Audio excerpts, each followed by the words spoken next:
Good evening and welcome everyone to this session on economic survey. So we are going to resume our discussion from slide number 26 onwards. Right, counter-cyclical fiscal policy may not help.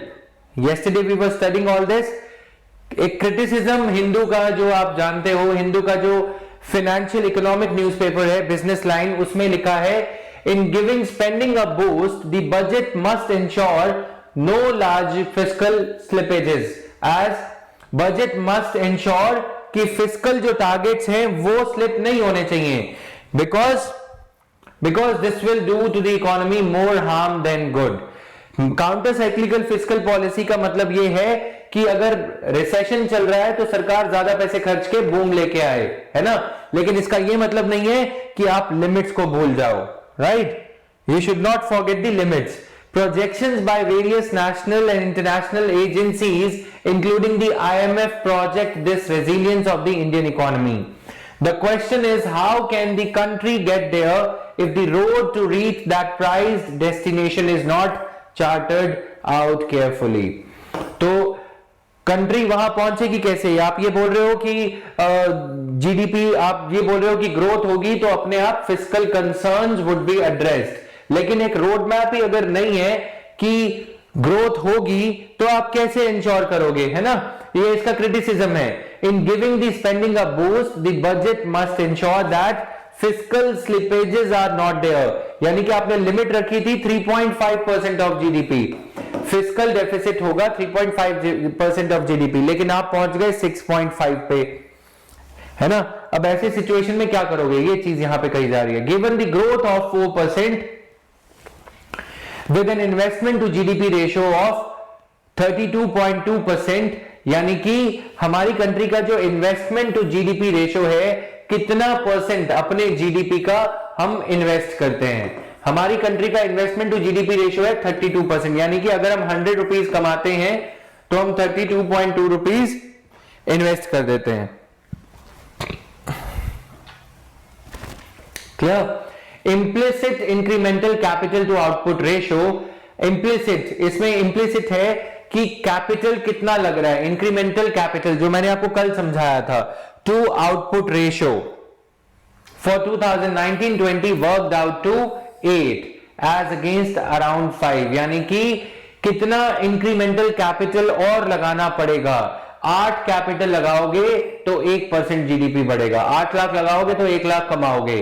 पहले ये होता था 5 लाख लगाओगे तो 1 लाख कमाओगे. Incremental capital for every additional unit of output. Are you understanding that? ICOR is the ratio which I had explained yesterday. It indicates how new capital invested is delivering against increased economic activity. The number 8 seen here is a new high and it indicates lower output even if the investment is high. This is there is otherwise inefficiency in the economy. The historical incremental capital to output ratio for India has been 4 on an average. हमारे यहाँ पे 4 units capital के लगाते थे तो पैसे निकल आते थे, लेकिन अभी लास्ट फ्यू इयर्स में क्या हो रहा है, हम 8 रुपए लगाते हैं तो 1 रुपया निकल रहा है. यानी कि अगर मैं लाखों में बात करूं, मैं 80 लाख रुपए लगाऊंगा तो जाके 10 लाख रुपए कमाऊंगा. ये तो बहुत महंगा सौदा है ना. मैं 8 करोड़ लगाऊंगा तो 1 करोड़ कमाऊंगा. इकोनॉमी में अगर incremental capital to output ratio ज्यादा है तो फिर काउंटर साइकिल को जो रेस्ट्रिक्ट करने वाली पॉलिसी है, साइकिल को रेस्ट्रिक्ट करने वाली पॉलिसी आएगी कहां से? समझ में आया?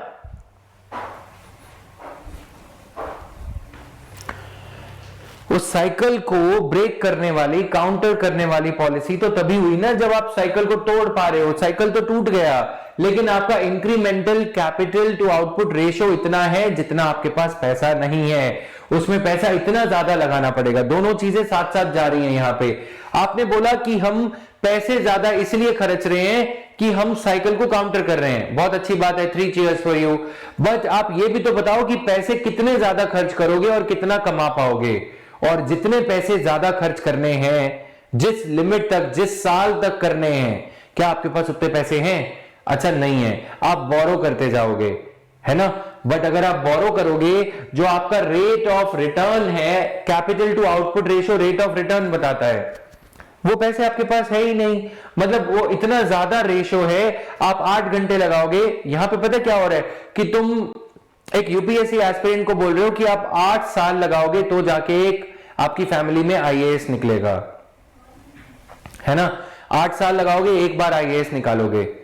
आपके पास है ही 4 साल, आप 8 साल कैसे लगा लोगे, है ना। जैसे आपकी शादी होनी है मान लो, तो आपकी यहां पे इंडिया की बॉटल पहले ही भरने वाली है, बॉटल पहले 70% भर चुकी है। अब आप ये कह रहे हो कि देखो कोई बात नहीं, हम पैसे ज्यादा खर्च कर रहे हैं, काउंटर साइक्लिकल फिस्कल पॉलिसी लगा रहे हो। हम तो काउंटर साइक्लिकल फिस्कल पॉलिसी लगा रहे हैं तो चलने देते हैं। मतलब समझ में आया।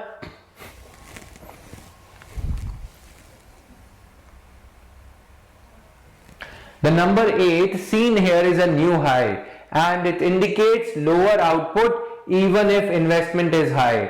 This is otherwise inefficiency in the economy. Inefficiency मतलब हमें जिन चीजों पे पैसा खर्चना चाहिए हम उन चीजों पे नहीं कर रहे। Is this clear to everyone? Is this clear to everyone in my class? Now ये हो गया हमारे इस चैप्टर का एनालिसिस खत्म। पहले के कुछ टॉपिक जो मैंने इसमें मिस करी थी, कुछ स्लाइड्स उस पे लेके चल रहा हूं फटाफट से। Some of you must be busy in your economic in your environment and ecology class.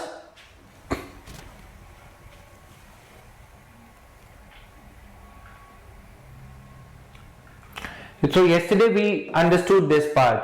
Fiscal policy is the use of government revenue collection and expenditure to influence the economy. Cyclicality of the fiscal policy simply refers to a change in direction of government expenditure and taxes based on economic conditions. These pertain to decisions by policymakers based on the fluctuations in the economic growth. I will explain, Gauri, don't worry. Okay, don't worry. This pertains to decision by the policymakers based on the fluctuations in the economic growth. There are two types of cyclical fiscal policies, counter-cyclical and pro-cyclical. I explained you the pro-cyclical fiscal policy also. Pro-cyclical fiscal policy कल कर लिया था, यहां तक हमने cover. Pursuing a pro-cyclical fiscal policy is generally regarded as dangerous. Pursuing a pro-cyclical fiscal policy is generally regarded as dangerous. Okay.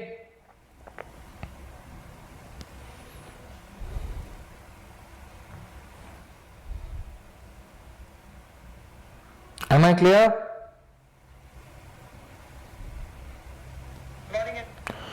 So these type of things are there. Why pro-cyclical is considered as dangerous? Because this will lead to a bubble. As I explained yesterday कि government भी अंधाधुंध पैसा खर्च रही है और private sector भी खर्च रहा है। प्राइवेट सेक्टर ये देखता है कि गवर्नमेंट पैसा खर्च रही है इसलिए मैं और खर्चता हूं। गवर्नमेंट ये देखती है कि प्राइवेट सेक्टर खुश है, चलो थोड़ा और खुश करते हैं। मैंने कल पेरेंट्स का एग्जांपल दिया था। Is this clear to everyone? Pro cyclical should be clear to everyone at least.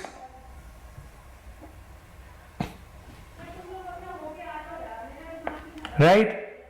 So these things are there now.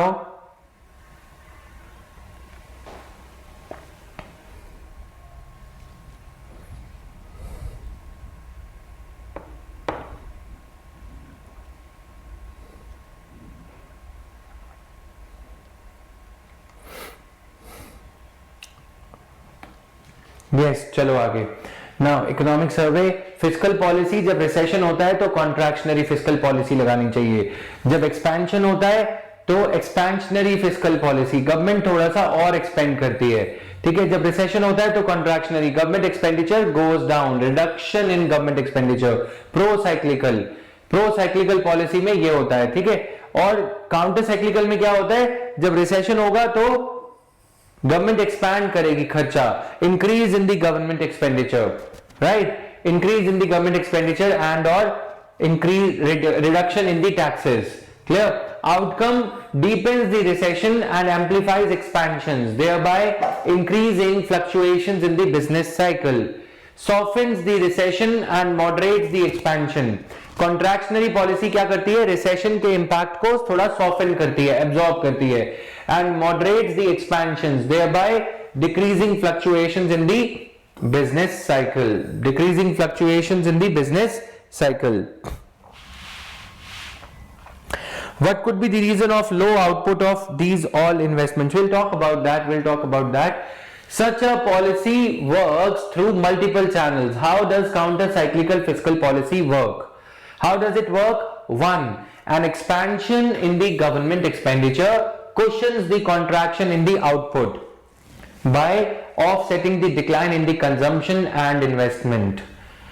An expansion in the government expenditure cushions the contraction in the output by offsetting the decline in the consumption and investment. Two, higher government spending builds confidence in tough times.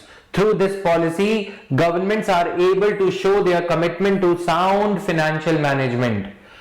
This in turn gives the confidence to the private sector that economy will not fluctuate too much. ठीक है? It helps businessmen in overcoming the risk aversion. They are risk averse कि नहीं भैया मुझे risk नहीं लेना. अगर government की कमिटमेंट दिखती है तो बिजनेसमैन रिस्क टेकिंग टेंडेंसी को बढ़ा लेता है. ठीक है? रिस्क टेकिंग ज्यादा हो जाता है कि ठीक है मैं क्या करता हूं, अब मैं प्लांट लगाता हूं, मैं मैन्युफैक्चरिंग यूनिट लगाता हूं. Currently in India, why is this relevant into India now? Currently in India, when private consumption, which contributes to 54% of GDP, is contracting, and investment, which contributes around 29%, is uncertain. The relevance of counter-cyclical fiscal policy is paramount. Private sector 54% जो GDP को contribute करता है, जो private sector वो contract कर रहा है. Investment which contributes around 29% is uncertain, क्योंकि जब प्राइवेट सेक्टर के पास कंजम्पशन करने को पैसे नहीं है तो इन्वेस्टर इन्वेस्ट क्यों करेगा?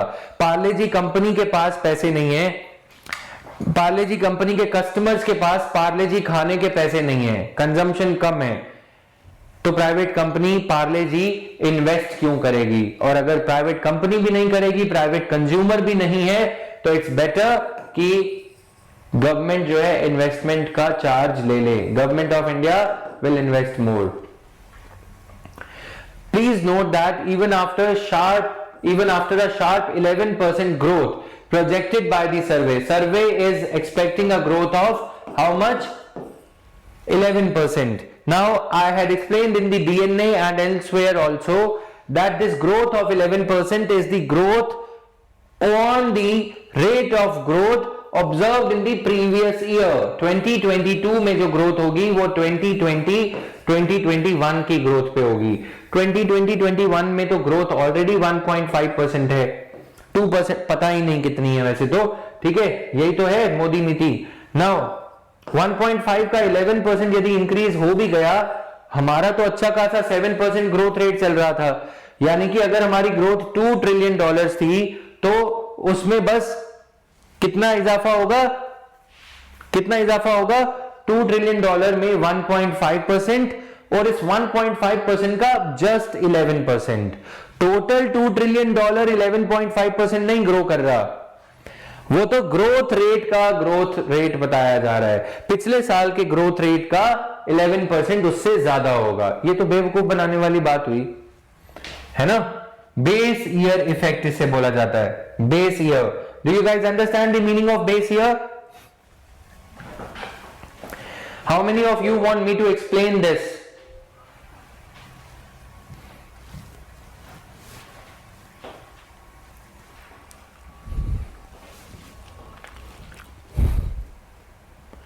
How many of you would want me to explain this?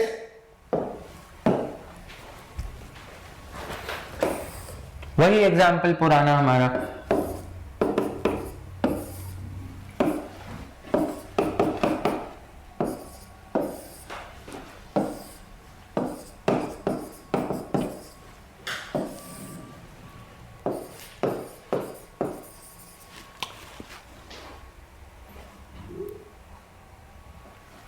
फटाफट से बता रहा हूं. देखो 12th में तुम्हारे मार्क्स कितने थे? 95%। ठीक है, फर्स्ट ईयर में तुम गए, कितने मार्क्स आए? 63%। ऐसा ही होता है ना, हवा लग जाती है। फिर तुमने बोला कि पापा पापा देखो मेरे 72% मार्क्स आए, मैंने 9% ग्रो किया है ना? अरे बेवकूफ, तुमने 9% ग्रो तो करा है, पिछले साल के जो बेस ईयर, जो तुम्हारा ऑप्टिमम ग्रोथ लेवल था, उससे तो तुम नीचे ही हो ना। 72% 9% ग्रोथ रेट है। ठीक है, अगले साल तुम्हारे थर्ड ईयर में मार्क्स आए कितने? मान लो 85%। लेकिन जो तुम्हारा आइडियल ग्रोथ रेट था, जो तुम्हारा आइडियल पोटेंशियल है, तुम्हारे फादर तो ये बोलेंगे ना कि बाइक तुम्हें तभी दिलाऊंगा या फोन तभी दिलाऊंगा जब ये वाला ग्रोथ रेट लेके आओगे। When you will bring this growth rate, right?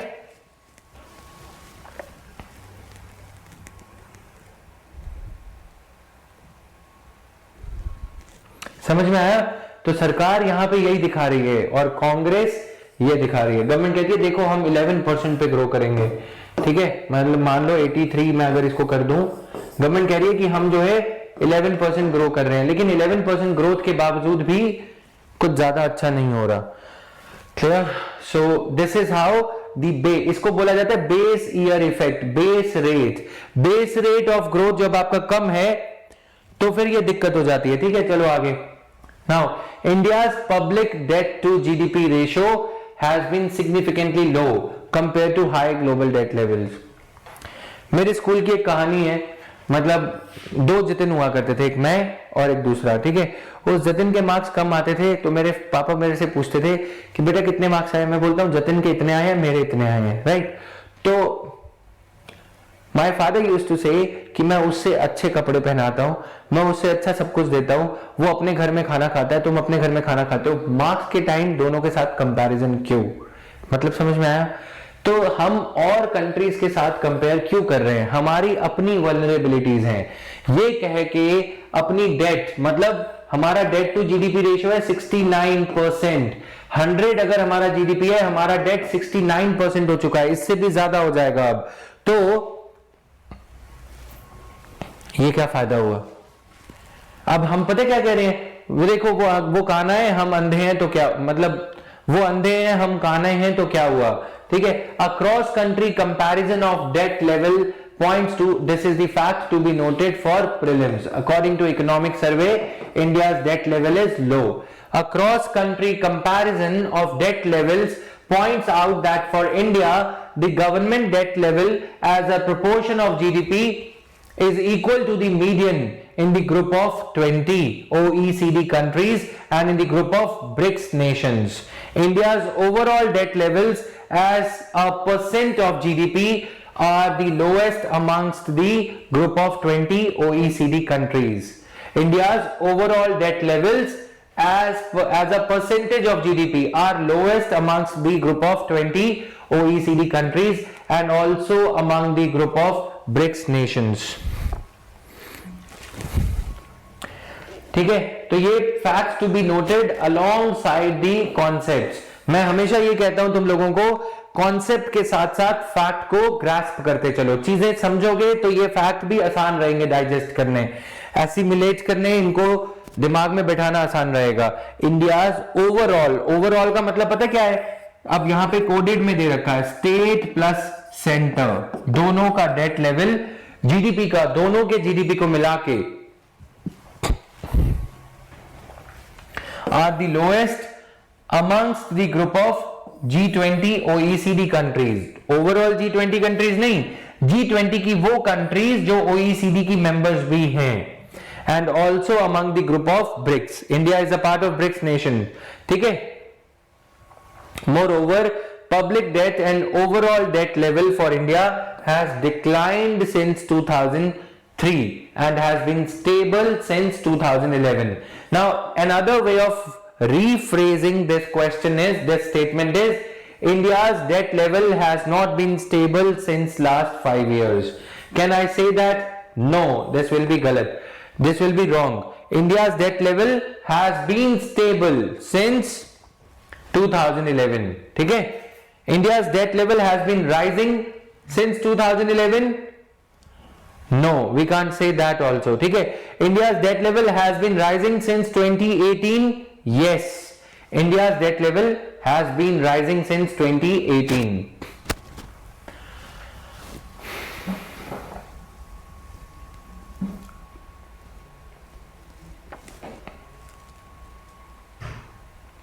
Now if the question asks you, this is 2018 का डेटा, पुराना डेटा दिखा रहे हैं, ये बहुत स्मार्ट है, इनके पास नया डेटा है, ठीक है, लेकिन ये फिर भी पुराना डेटा ही दिखाने में लगे हैं, ठीक है।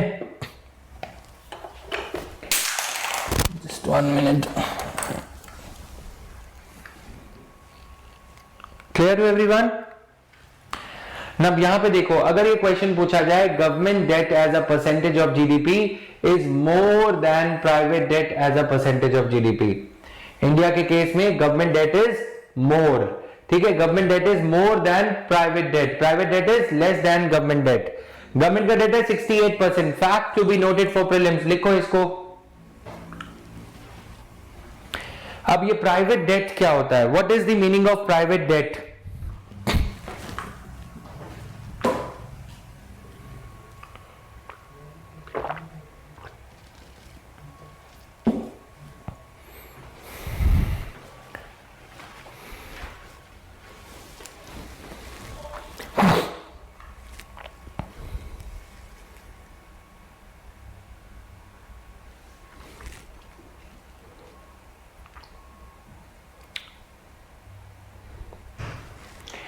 प्राइवेट डेट होता है, अगर मैं मान लो कि टाटा का सीईओ हूं, मिस्त्री नहीं हूं, ठीक है, अगर टाटा ने यूके से कोई लोन लिया है, एक्सटर्नल कमर्शियल बोरोइंग, जो तुम न्यूज़पेपर में भी पढ़ते हो ना, external commercial borrowing, no, external borrowing for commercial purpose, ECB।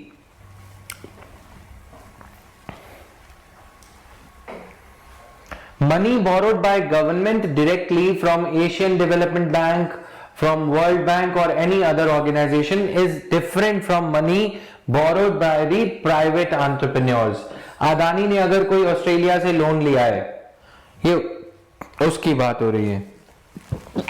अगर गवर्नमेंट या गवर्नमेंट की कोई एजेंसी लोन लेती है, that is different from private company borrowing a loan. अगर हम ओवरऑल ऐड करके देखें तो ये तुम्हें पता होना चाहिए 125 से नीचे है, ठीक है, 125 से ओवरऑल नीचे है। क्लियर है?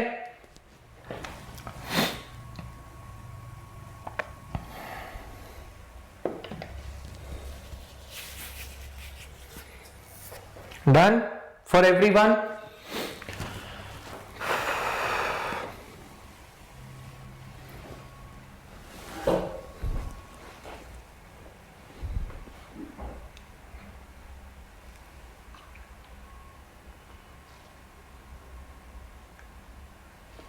Debt to GDP ratio is the metric comparing a country's public debt to its GDP. पहले debt to GDP समझ लेते हैं, फिर incremental पे भी मैं आऊंगा। By comparing what a country owes with what it produces, country को कितना देना है, कंट्री कितना प्रोड्यूस करती है उसके मुकाबले। The debt to GDP ratio reliably indicates that a particular country's ability to pay back its debts, अपना कर्जा पे करने में वो कंट्री सक्षम होगी या नहीं। Often expressed as a percentage, this ratio can also be interpreted as number of years needed to pay back the debt. If the GDP is dedicated entirely to debt, अगर मेरी कंट्री का GDP कितना है, GDP को date से मैं divide करूंगा, loan से डिवाइड करूंगा, तो मुझे कितने साल लगेंगे अपना लोन पे करने में। अगर मेरा लोन 8 लाख है, मेरी अर्निंग 1 लाख है, तो मुझे कितने साल लगेंगे? 8 साल।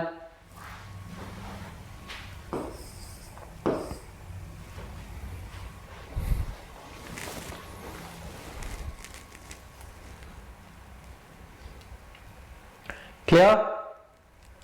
As the COVID-19 pandemic has created a significant negative shock to demand, active fiscal policy, one that recognizes that fiscal multipliers are disproportionately higher during the economic crisis. Fiscal multipliers are disproportionately higher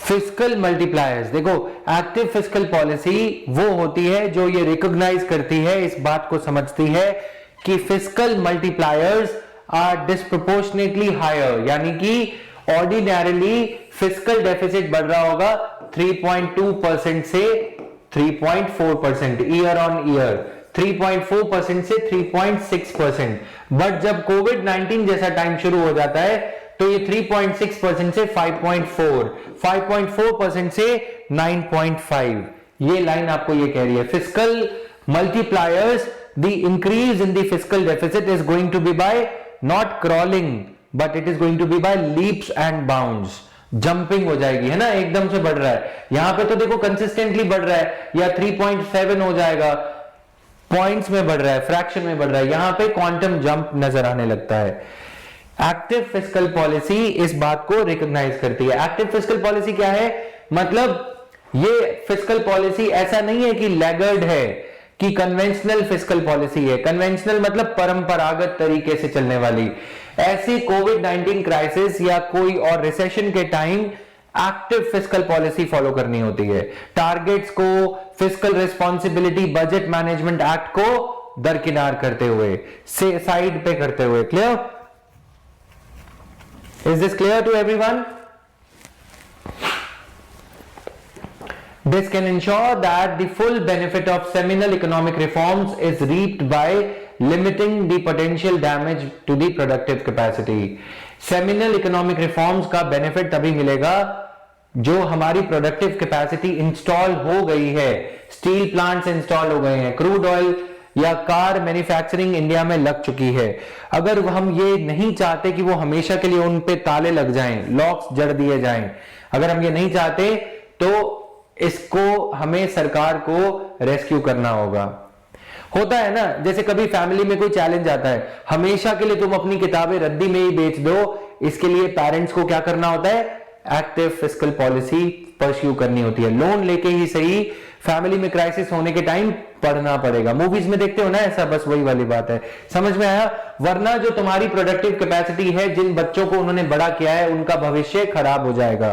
Jin factories को हमने incentives देके, ease of doing business reform लाके, FDI limit को increase करके बड़ा किया है, वो डैमेज अगर हो गई और सरकार ने उन्हें ऐसे कोविड 19 के टाइम पे नहीं बचाया, तो फिर काफी कंपनीज जैसे BMW और ये बड़ी कंपनीज मर्सिडीज वगैरह ने इनके रिटेल आउटलेट्स इंडिया में बंद करने शुरू कर दिए थे। सुना था ना ये सारा कुछ?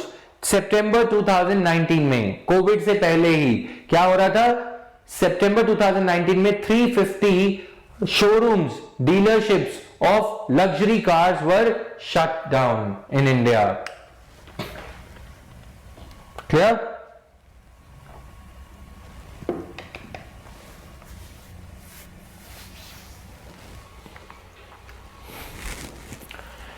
एज IRGD, हमने IRGD कल समझा था, फटाफट से सभी बताओगे, Gauri and others.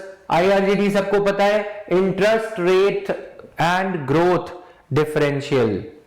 Interest rate का ग्रोथ से कितना डिफरेंस है, interest rate growth differential. It is expected to be negative in the foreseeable future. A fiscal policy that provides an impetus, a fiscal policy that provides an impetus to growth will lead to lower, not higher debt to GDP ratios.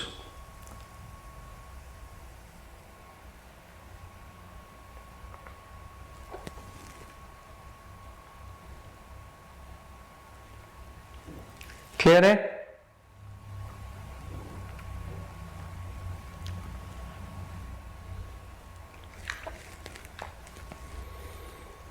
Is this clear to everyone, guys? Now everyone should answer. फटाफट से answer करो।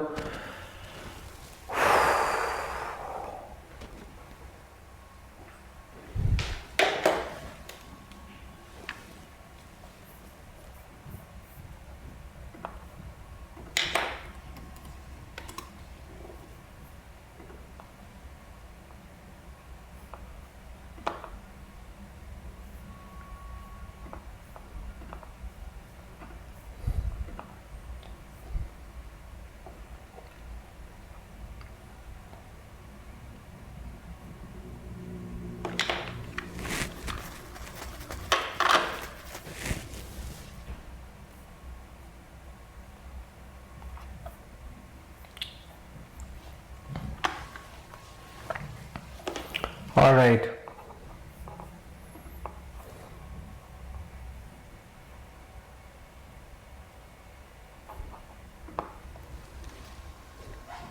चलें आगे. Now, during economic crisis, a well-designed expansionary fiscal policy stance can contribute to better economic outcomes in two ways. First, it can boost potential growth during economic crisis. A well-designed expansionary fiscal policy. Expansionary matlab when the expenses of the government are expanding, when the money spent by the government is expanding. First, it can boost potential growth with multi year. अब इसकी रोजी picture दिखाई जा रही है कि देखो हम एक्सपेंशनरी फिस्कल पॉलिसी कर रहे हैं. बड़ा सवाल ये है, the big question here is कि क्या आपके पास आर्सेनल है. आप पता है क्या कह रहे हो कि अगर कोई दुश्मन सामने है तो आप गोलीबारी बढ़ा रहे हो. गोलीबारी बढ़ाने से दो फायदे हैं, फायदे को रखो साइड में. पीछे क्या तुम्हारे पास गोलियां हैं, असला है, तुम्हारे पास आर्सेनल है? नहीं है, क्योंकि पहले जो गोलियां दिवाली में उड़ा दी थी, ऑटोमोबाइल सेक्टर क्राइसिस जब आ रहा था तो आपने, मैडम निर्मला ने कोई रेमेडियल स्टेप्स नहीं लिए.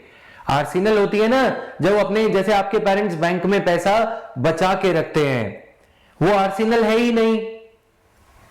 समझ में आया? Multi-year nature of public investment would contribute to credibly lifting growth expectations. With national infrastructure pipeline already laying out the agenda for ambitious public spending, fiscal policy catering to funding NIP in the first few years can boost growth and thereby become self-financing.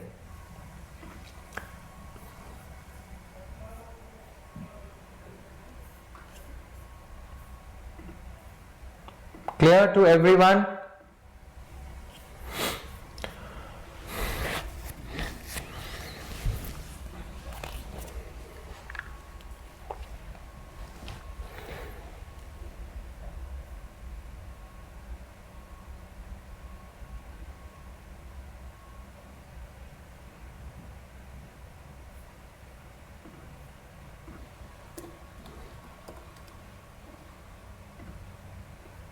Has the notification come today?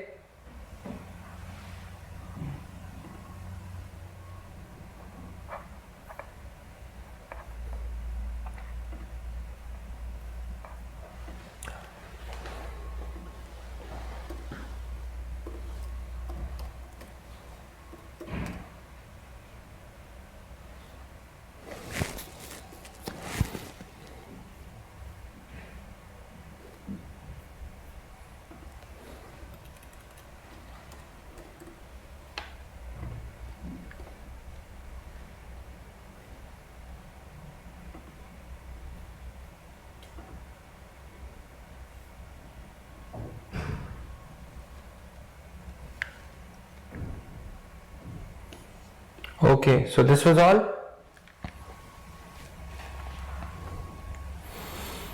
Yes,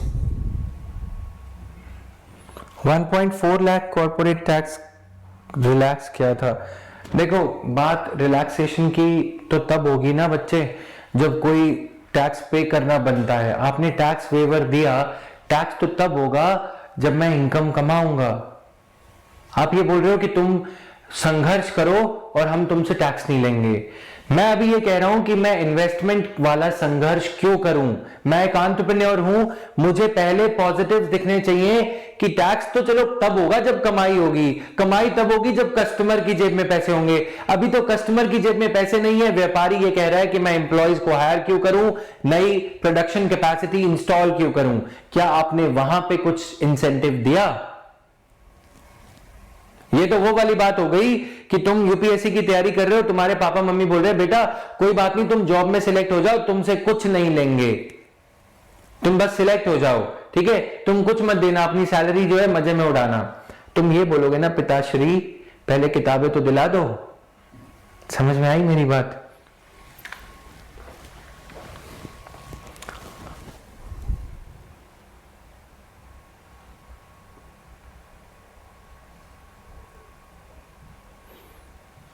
ठीक है, तो ये जो है flawed expansion थी। Expansion होता है कि पहले पैसा ज्यादा खर्च करना। गवर्नमेंट को एक इन्वेस्टर के वे से देखो, इन्वेस्टर पहले इन्वेस्ट करेगा, बाद में टैक्स वसूलेगा।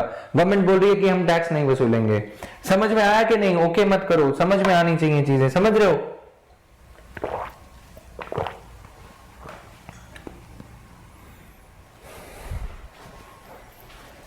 एनआईपी, अब ये एनआईपी का जिक्र कर दिया, नेशनल इंफ्रास्ट्रक्चर पाइपलाइन, बिना सिर पैर की बातें। पहले जब इकोनॉमिक सर्वे आता था 2008 का, 9 का इकोनॉमिक सर्वे, 10 का उठा के देखना, उसमें ना चैप्टर्स होते थे। इंफ्रास्ट्रक्चर अपने आप में एक चैप्टर होता था, गवर्नमेंट डेट में चैप्टर होता था एक, उसमें पूरा सारा कुछ ब्यौरा दिया जाता था। गवर्नमेंट डेट कितना है, शॉर्ट टर्म कितना है, हमारी वल्नरेबिलिटीज क्या है।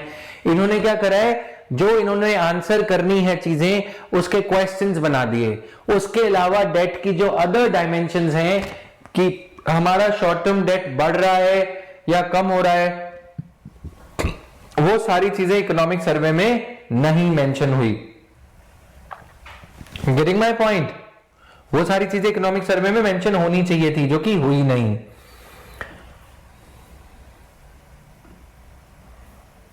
Is it okay?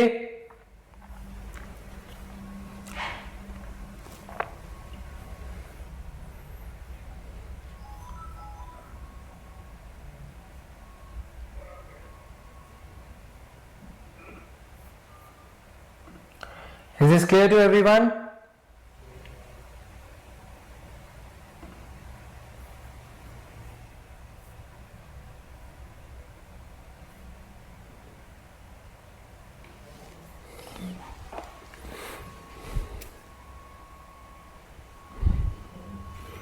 All right, so these things are there. Currently in India, when private consumption, which contributes to 54% of GDP, is contracting, and investment, which contributes to around 29%, is uncertain. तो ये सारा कुछ चल रहा है यहाँ पे. 1. An expansion in the government expenditure cushions the contraction in the output by offsetting the decline in the consumption and investment. 2. Higher government spending builds confidence in tough times. ये तो फालतू के रीजन है, हम पढ़ चुके हैं पहले, ये ठीक है, ये रेपिटेशन हो रहा है उसी चीज का. देन इंडियाज डेट, ये भी मैंने समझा दिया.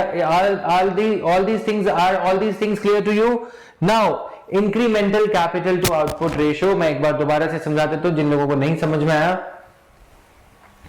ICOR is a ratio that indicates how the new capital invested is delivering against the increased economic activity, is delivering towards the increase in the economic activity.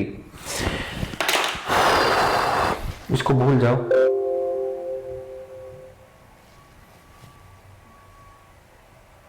अच्छा अब सुनो इधर, तुम पहले 4 घंटे पढ़ते हो, ये क्या है तुम्हारा इन्वेस्टमेंट, इंक्रीमेंटल इनिशियल कैपिटल जो तुमने लगाया. 4 घंटे पढ़ते हो, एफिशिएंटली पढ़ते हो ना, बहुत अच्छे से आउटपुट आती है. 5वां घंटा लगाते हो, इसको क्या बोलेंगे, इंक्रीमेंटल कैपिटल, जो तुमने टाइम इन्वेस्ट किया, इंक्रीज्ड टाइम. 5वां घंटा,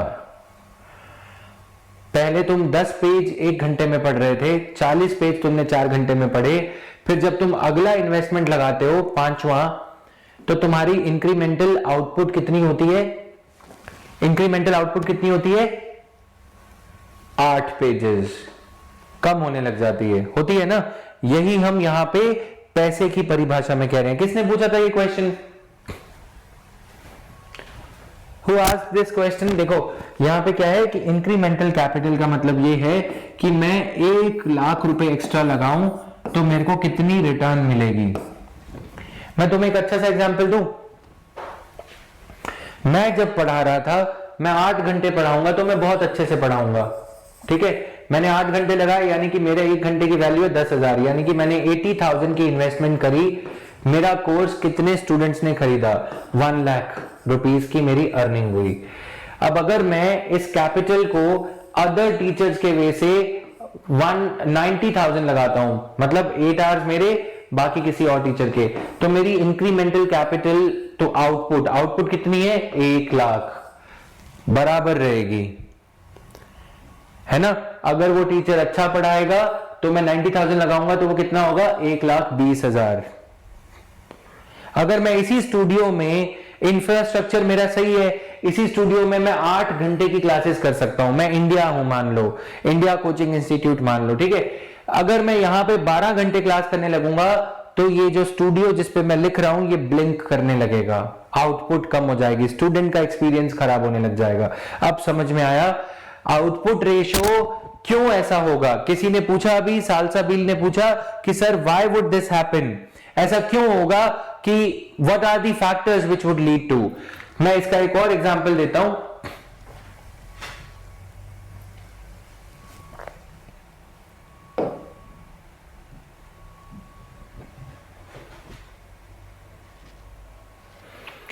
मैं इसका, एक मिनट रुक जाओ,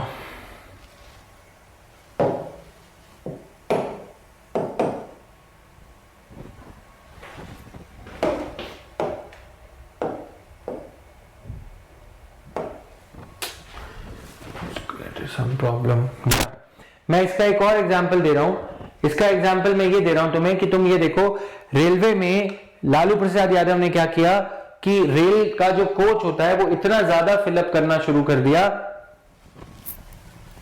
रेल का जो एक लगेज वैगन जो होता है वो इतना ज्यादा फिलअप करना शुरू कर दिया कि incremental capital to output ratio बहुत ज्यादा बढ़ने लगी, ठीक है।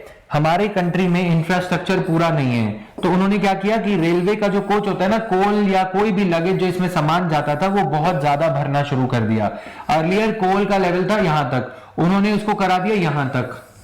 तो हुआ क्या, पहले तो ग्रोथ बहुत अच्छी आने लगी, ऐसे लगा कि इंडिया की आईसीओआर, रेलवे की जो आईसीओआर है, incremental capital to output ratio, सिर्फ रेलवे की, इंडिया की नहीं, उसको हम कैसे मेजर करते हैं, ऑपरेटिंग रेशियो। मतलब आप 1 रुपया खर्चते हो तो ऑपरेटिंग में 90 पैसे रेलवे के चले जाते हैं, 1 रुपया रेलवे अर्न करती है, 90 पैसे चले जाते हैं, यानी कि 98 पैसे खर्च के 1 रुपया कमाया जा रहा है, 2 पैसे बचते हैं। इन्होंने क्या किया, 98 पैसे खर्चने की जगह 92, या ये कह लें कि 98 पैसे खर्चते थे और 1 रुपया 20 पैसे कमाई होने लगी। ये तो बहुत अच्छा माना गया। लालू प्रसाद यादव ने IIM अहमदाबाद में लेक्चर दिया कि मैंने कैसे किया। जब उसके बाद ममता बनर्जी आई तो उन्होंने पोल खोली कि रेलवे की जो पटरियां हैं वो घिस चुकी हैं, क्योंकि जो आइडियल रेशो था, यहां तक कोयला भरना चाहिए था, इन्होंने उसको चारा समझ के, फॉडर समझ के ज्यादा भर दिया। अब रेलवे का जो रोलिंग स्टॉक है, जो टायर, चक्के हैं, व्हील्स हैं, वो सारे घिस गए, ची ची ची की आवाजें ज्यादा आने लगी। मतलब समझ में आया, हमारा इंफ्रास्ट्रक्चर इनएफिशिएंसीज है हमारे यहां पे। अगर आप 1 रुपया इंडिया में इन्वेस्ट करते हो तो पहले पहले तो रिटर्न बहुत ज्यादा मिलती है, क्योंकि तब रोड पे ट्रैफिक कम है और ट्रक स्मूथली पहुंच जाएगा। लेकिन अगर आप और ज्यादा पैसा इंडिया में उसी इंफ्रास्ट्रक्चर के साथ लगाते हो तो क्या होगा, ट्रैफिक कंजेशंस, एक्सीडेंट्स ज्यादा हो जाएंगे। Cost of doing business, transportation की नहीं, हर चीज की बढ़ जाएगी। अगर आप 8 घंटे इलेक्ट्रिसिटी लेते हो, उसका यूनिट रेट 15 रुपए पर यूनिट है। लेकिन अगर आप 12 घंटे के लिए इलेक्ट्रिसिटी लेते हो, ओवर टाइम काम करते हो, तो लेबर लॉज, इलेक्ट्रिसिटी का हायर टैरिफ, ये सारी चीजें आपको किल करने लगती हैं, क्योंकि हमारे यहां पे infrastructure in the form of electricity proper नहीं है, लेबर रिफॉर्म्स नहीं है। तो इसलिए ये सारी चीजें जो हैं incremental capital to output ratio को बढ़ा देती हैं, इंक्रीज कर देती हैं। समझ में आया? So many laws would kick in if you would invest a lot of money without, ये एक ऐसा है, इंडिया एक स्टेडियम है, स्टेडियम में तुम 4 मैच करवाओगे दिन में, चल जाएंगे, 5वां मैच करवाओगे तो घास उखड़ने लग जाएगी, और फिर क्या होगा, लेबर ज्यादा लगानी पड़ेगी उस पिच को सेट करने के लिए। जो लाइट्स हैं वो गर्म होने लग जाएंगी, फ्यूज होने लग जाएंगी, तो एक्स्ट्रा लाइट्स लगानी पड़ेंगी। समझ में आया? मैं लाइट्स के लिए, इलेक्ट्रिसिटी के लिए लाइट्स बोल रहा हूं as a proxy in my example. घास के लिए मैं रोड, सड़क, पिच के लिए मैं रेलवे या टेक ऑफ जो हमारा एयरक्राफ्ट का होता है, वो सारी चीजें समझाना चाह रहा हूं। क्लियर? बैंकिंग सेक्टर नहीं है हमारे यहां इतना, जैसे कल परसों निर्मला सीतारमन ने बताया, मैडम फाइनेंस मिनिस्टर ने बोला कि SBI जैसे 8 बैंक चाहिए होंगे हमें, अगर हमें ग्रोथ अचीव करनी है। Got it? तो ये सारी चीजें आपको समझ में आनी चाहिए। Incremental capital ratio simple words में ये कहता है with every increase in revenue, with every increase in the money being invested, how much increase would be there in the output. एक होता है कांस्टेंट, आपने 1 रुपया लगाया, एक एक करके यहां पे रिटर्न आ रही है 1 रुपी, 2 रुपी, 3 रुपी, 4 रुपीज, ठीक है, ये आप रिटर्न मिल रही है। आप कितने पैसे लगा रहे हो? 1 2 3 4, रिटर्न आपको कांस्टेंट मिलती जाएगी। जैसे जैसे आप ये लगाते जाओगे वैसे वैसे आपकी इनकम बढ़ती जाएगी। आपने 1 रुपया लगाया, आप 1 रुपया कमाओगे। आपने 2 रुपये लगाया, आप 2 रुपये कमाओगे। लेकिन इंडिया के केस में एट अ हायर लेवल बाद में ये चीज, ये ग्रोथ है, ठीक है, और ये कैपिटल इन्वेस्टेड है। आप कैपिटल ज्यादा इन्वेस्ट करने लगोगे लेकिन ग्रोथ रेट कम होने लगेगा। कैसे? कैपिटल ये कुछ इस तरह चला जाएगा। समझ में आया? कैपिटल लगाया हुआ जो पूंजी लगानी पड़ रही है वो बढ़ गई, ग्रोथ कहीं ना कहीं प्लेटू कर गई। ये कौन सा पॉइंट है? इन्फ्लेक्शन पॉइंट, जहां पे ग्रोथ सबसे ज्यादा है। उसके बाद आपको रिफॉर्म्स लाने होंगे, चाहे वो इंफ्रास्ट्रक्चर रिफॉर्म्स हो, better infrastructure, labour code, GST, ease of doing business in general. I am saying इसको दोबारा बना दूं जिन लोगों को बनाना होगा। इस तरह से चीजों को थोड़ा सा समझोगे तो ये एग्जाम में कुछ कर पाओगे।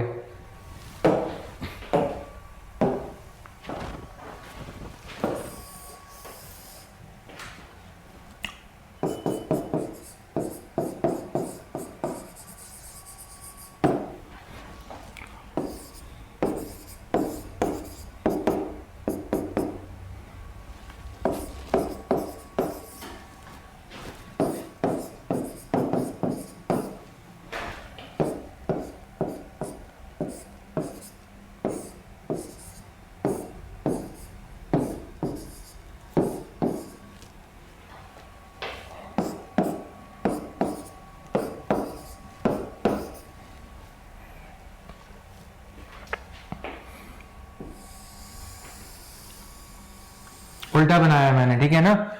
यानी कि इन्वेस्टमेंट मैंने इधर दिखाई है। पहले तो ये हो रहा था 1 रुपए लगाओ 1 रुपया कमाओ, 2 रुपए लगाओ 2 रुपए कमाओ, 3 रुपए लगाओ 3 रुपए कमाओ। अब 3 रुपए के बाद यानी कि 3 करोड़ या 3 लाख करोड़ रुपए के बाद क्या होगा? मैं लगाऊंगा 4 रुपए, ग्रोथ मिल रही है 3 रुपए या 3.5 रुपए, थोड़ा सा ऊपर चली गई। समझ में आया? तो नेगेटिव होने लग जाता है ये। क्यों? क्योंकि इंफ्रास्ट्रक्चर डेफिशिएंसीज हैं हमारी कंट्री में। Infrastructure inefficiency, inefficient investment climate, इसको बढ़ाने के लिए सारा कुछ रेडी होना चाहिए। रात में मैच करवाओगे तो स्कोर रेट कम होगा, वो वाली बात है ना? रात में क्रिकेट मैच हो रहा होता है तो स्कोर रेट कम हो जाता है ना, लाइटिंग की वजह से बॉल नहीं दिखती, ये सारा कुछ है। और पेस ऑफ मैच भी, पेस ऑफ ओवर्स भी कम हो जाती है रात में। एक बॉल जहां पहले 1 मिनट में हो जाती है वहां 1 मिनट 20 सेकंड में होने लगती है, राइट? रात में वैसा ही ये काम है। तो उसके बाद हमारे यहाँ पे नाइट शिफ्ट नहीं है, मार्केट कोई ओपन नहीं होती रात में, और रोड पे इतना ट्रैफिक है, तो हमें क्या करना होगा? पहले रिफॉर्म्स लाने होंगे, labour, land acquisition, like that. Clear?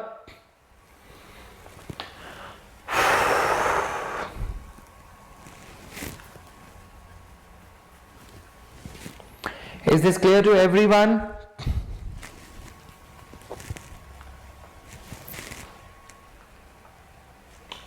So this was chapter 2. Chapter 3, let me just show you a glimpse of it. ये एक और कॉम्प्लेक्स चैप्टर है। यहाँ पे तुम लोगों ने कितना ने जो है ये ऐप डाउनलोड कर रखी है ऑलरेडी, जेवीज आईएएस एप्लीकेशन? क्या क्या प्रॉब्लम्स आती हैं एक बार बता देना। So third chapter, does India sovereign credit rating reflect it's fundamentals? क्या इंडिया को जो रेटिंग दी जा रही है वो इंडिया की इकोनॉमी की जो बुनियादी चीजें हैं उसको रिफ्लेक्ट करती है? Answer is no. Economic survey बहुत अच्छे से इन्होंने किया है, फालतू में ये चैप्टर्स के टाइटल्स ऐसे कैची दे दिए। मतलब ये वो वाला टीचर है जो बस क्वेश्चन दिखा के तुम्हें बोल रहा है बस इसी डायमेंशन में इस टॉपिक को पढ़ना है, ज्यादा मत सोचो, ज्यादा मत सुनो। गांधी जी ने क्या कहा था, बुरा मत देखो, बुरा मत सुनो, बुरा मत कहो, ठीक है, तुम बस पढ़ो, इतना ही पढ़ो। व्हाट, व्हेन, व्हाई, हाउ मत लगाओ। पहले चैप्टर होता था ह्यूमन रिसोर्स, अब ह्यूमन रिसोर्स नहीं है, स्किल इंडिया, कुछ ऐसा ऐसा चैप्टर लगा दिया, उसमें पूरी प्रॉब्लम को डिफाइन नहीं किया जाता, राइट। अब कोई भी देख लो, जय हो, पीएमजे, अडॉप्शन, हेल्थ, जय कार्य लग रहे हैं यहाँ पे भी, और कुछ नहीं है, बेयर नेसेसिटीज और ये सारा कुछ। पहले चैप्टर का टाइटल सिर्फ बेसिक टाइटल होता था, जेनेरिक, उसके अराउंड सारी डायमेंशंस कवर होती थी। Economic survey presented in the parliament expressed concern over the lower sovereign ratings assigned by agencies like Fitch, Standard and Poor and Moody's. ठीक है, ये बात बिल्कुल ठीक है कि ये कंट्रीज, ये जो रेटिंग एजेंसीज हैं, इनका क्राइटेरिया फ्लॉड है, फ्लॉड क्राइटेरिया से ये काम करते हैं। Where the mind is without fear and head is held high into that heaven of freedom my father let my country away, Rabindranath Tagore, right. Now a sovereign credit rating is an independent assessment of the credit worthiness of a country, कि क्या country, क्या rating agency को लगता है कि country की credit worthiness, क्या country औकात में है, क्या कंट्री अपने कर्जे चुका पाएगी, liabilities would be met in time और not. A sovereign credit rating can give investors insights into the level of risk associated with investing in debt of a particular country, including any political risk. At the request of the country, a credit rating agency will evaluate its economic and political environment to assign it a rating. Obtaining a good sovereign credit rating is usually essential for developing countries that want access to funding in the international bond markets. Okay. When favorable, these can facilitate countries access to global capital markets and foreign investment. जब ये rating favourable हो, what are sovereign credit ratings? Sovereign credit ratings हैं क्या? तो जब ये favourable हो तो हमारी कंट्री की तरफ ये किस चीज को गाइड करेंगी? फॉरेन इंस्टीट्यूशनल इन्वेस्टर्स को। फॉरेन इंस्टीट्यूशनल इन्वेस्टर्स, तुम जैसे जाते हो ना, क्या करते हो, फेसबुक पर देखते हो, अच्छा इतने फॉलोअर हैं इस बंदे के, चलो फॉलो करते हैं इसको, ये सेलिब्रिटी होगा। वैसे ही आजकल क्या है, फेक व्यूज का जमाना है। तुम कहां, कौन से युग में पैदा हुए हो, तुम्हें भी बताया, समझ रहे हो ना, तो वो सारा कुछ है। तो उस वजह से the investors are driven to that location whose rating assigned rating is poor। अपने आप को रेटिंग जोमेटो पे भी दी जाती है और टोमेटो पे भी दी जाती है, राइट।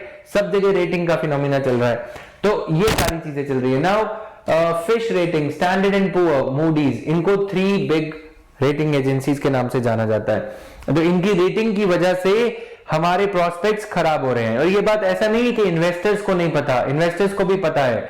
ये क्या क्राइटेरिया लेती हैं कि इंडिया का सॉवरेन डेट कितना है, इंडिया का पब्लिक डेट, इंडिया के लोगों का डेट कितना है। अगर इंडिया के लोगों के सर पे कर्जा ज्यादा है तो इसका क्या इंपैक्ट होगा, ठीक है। अगर किस रेट पे कर्जा है, रेट ऑफ इंटरेस्ट हाई है, लो है, इंक्रीमेंटल कैपिटल आउटपुट रेशियो कितनी है इंडिया की, इंडिया का डेट शॉर्ट टर्म है, लॉन्ग टर्म है, हायर रेट ऑफ इंटरेस्ट पे है, एडिक्वेट रेट ऑफ इंटरेस्ट पे है, लोअर रेट ऑफ इंटरेस्ट पे है, डिफॉल्टेशंस, इंडिया में कितनी कंपनीज डिफॉल्टर हो रही हैं, ये सारे क्राइटेरिया को कॉग्नाइजेंस में लेके ये रेटिंग दी जाती है। क्लियर?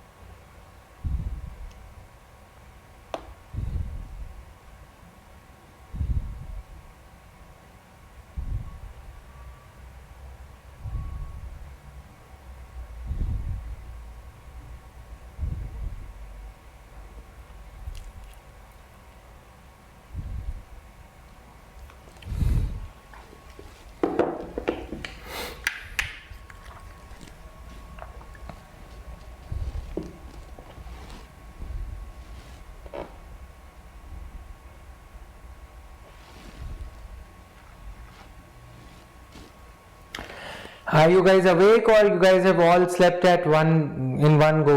सभी सो गए क्या? इसको कल कंटिन्यू करेंगे थर्ड चैप्टर को, कोशिश रहेगी कि फोर्थ चैप्टर भी साथ में कर दें। ये 2-3 चैप्टर थोड़ा टाइम एंड एनर्जी कंज्यूमिंग है, इसके बाद फिर चीजें आसानी से चलेंगी, right? Are you guys headed for your environment lecture? 7:30 बजे जो एनवायरमेंट लेक्चर स्टार्ट होता है उसके लिए तुम लोग कर लो अभी अटेंड उसे, ठीक है? Done for everyone? Okay guys, thank you, bye bye everyone, thank you.